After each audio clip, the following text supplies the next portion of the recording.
Welcome back to the Fix Washington podcast. We're on the road in the 15th district with my good friend, Corry. And Chris is also the deputy leader of the House Republican Caucus. This is a production of the House Republican Caucus, and you could always follow us and learn more at houserepublicans.wa.gov. Now, Chris, we're here in Selah, Washington, in your district.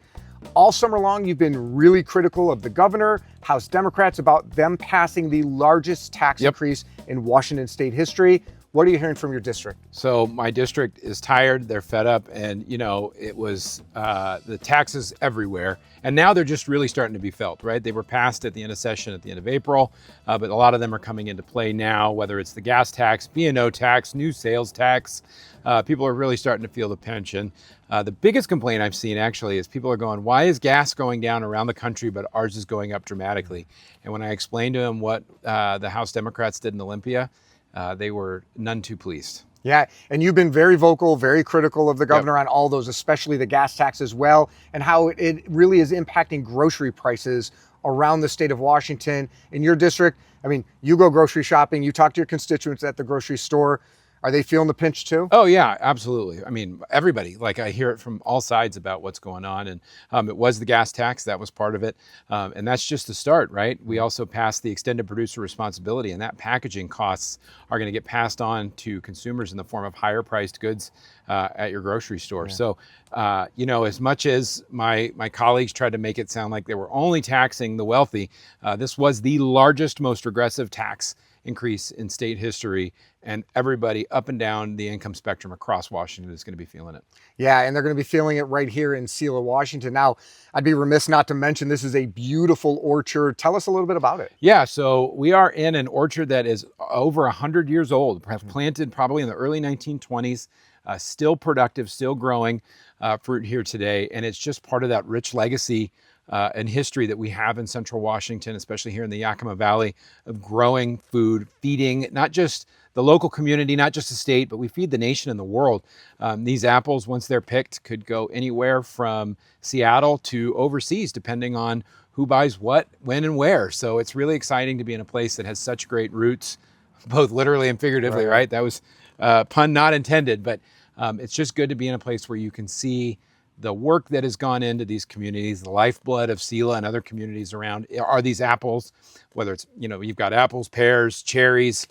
Down in the lower valley, you'll find hops, berries, blueberries, and so on. So I'm really proud to represent a district that has such amazing agricultural history in terms of, what we've been able to accomplish. You're sitting in an arid desert, right? So it's really a great testament to the, previous generations of Washingtonians who saw what they could do with the Columbia River and the land and cultivate it.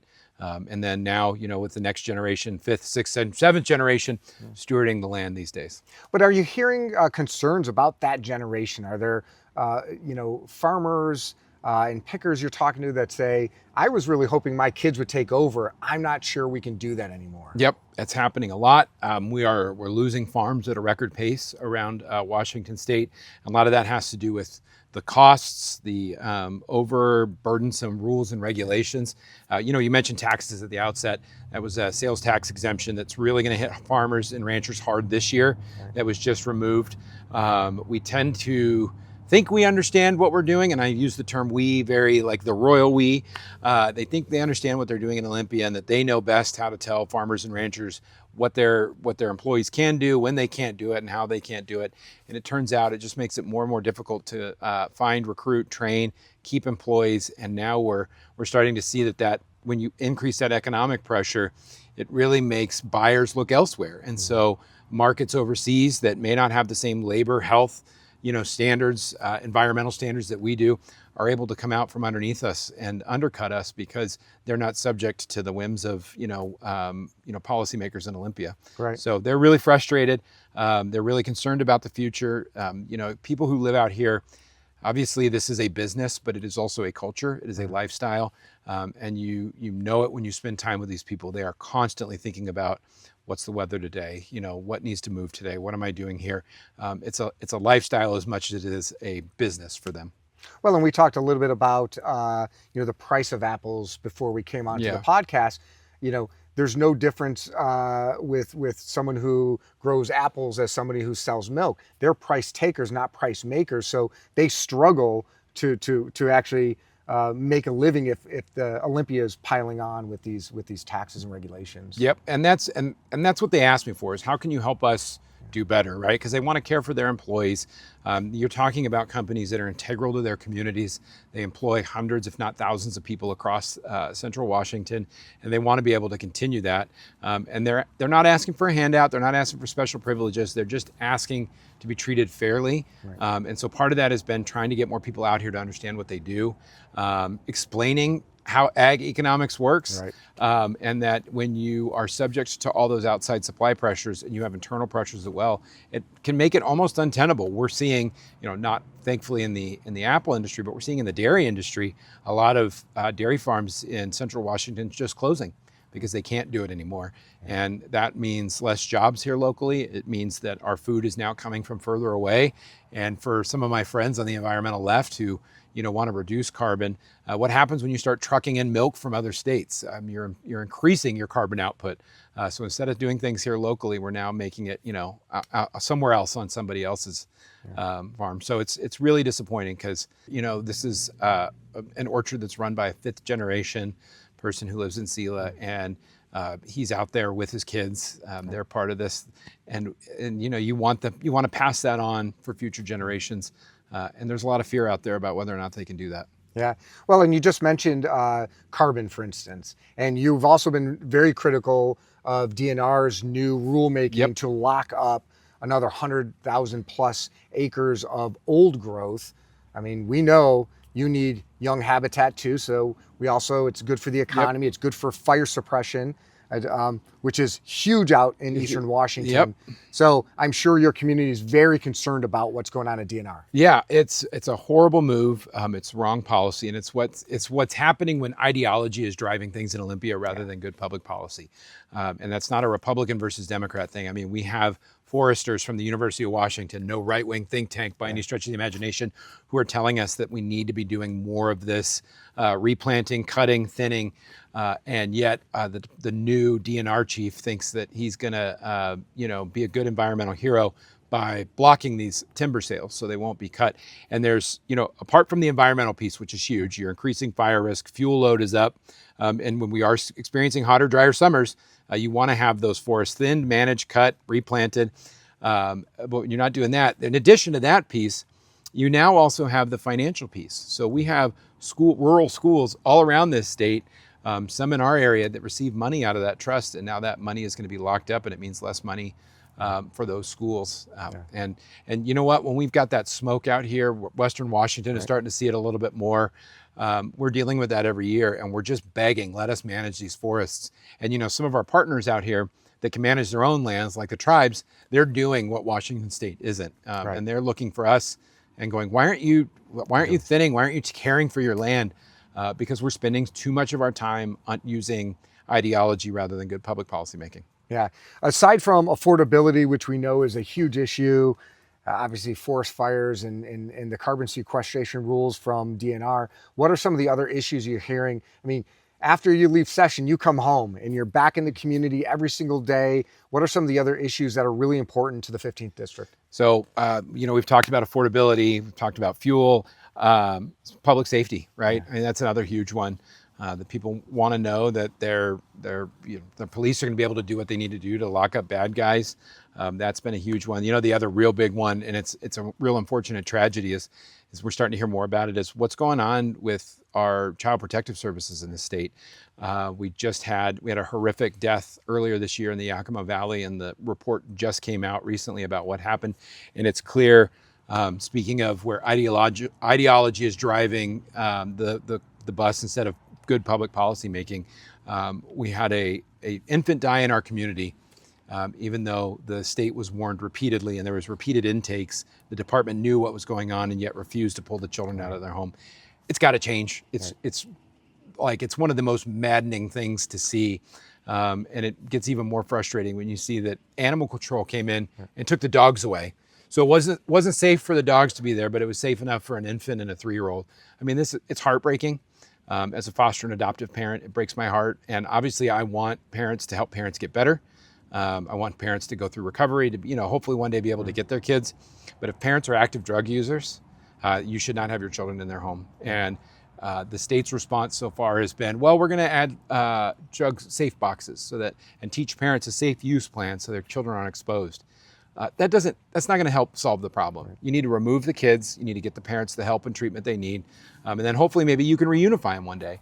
But this notion of just, oh, we're going to do these alternative methods and it's not working. I mean, it's so bad right now in our state that the Ombudsman issued a report almost a year early because the numbers were so alarming that they wanted to bring attention to it right now because of how bad it was going. Well, earlier this year, the governor gave his speech. Sure. He talked about, because these are all state agencies, talked about customer service, accountability, transparency. Yep.